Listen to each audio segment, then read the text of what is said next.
நடக்கும்ல சாமி. மண்ணெல்லாம் கல்லா குத்துது, பூ இலெல்லாம் அப்படியே முள்ளு மாதிரி கிழிக்குது. சுத்தமா அடி எடுத்து வைக்க முடியல சாமி. அன்னைக்கே குருசாமி என்ன சாமி சொன்னார், எந்த தீபகமும் வச்சுக்காதுன்னு.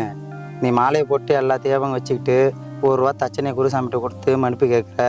குருசாமி அன்னைக்கு மன்னிச்சிட்டாரு. இப்போ ஐயப்பன் மன்னிப்பாரா? அதான் ஐயப்பன் உனக்கு தண்டனை கொடுக்குறாரு.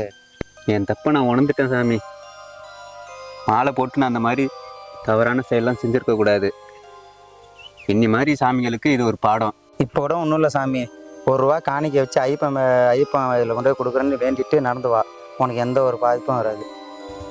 சாமி உன் தப்பை உணர்ந்துட்ட சாமி. ஐயப்பன் மேலே பாரத்தை போட்டு ஏஞ்சி நட, உனக்கு ஐயப்பன் ஏற்றுவார் மலை.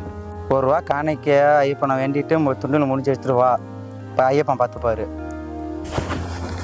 இந்த ₹1 துண்டில் முடிஞ்சு வச்சுட்டு ஐயப்பன் மேலே பாரத்தை போட்டு வா. ஐயப்பன் பார்த்துப்பாரு. சாமி சாமி சொன்னோம்.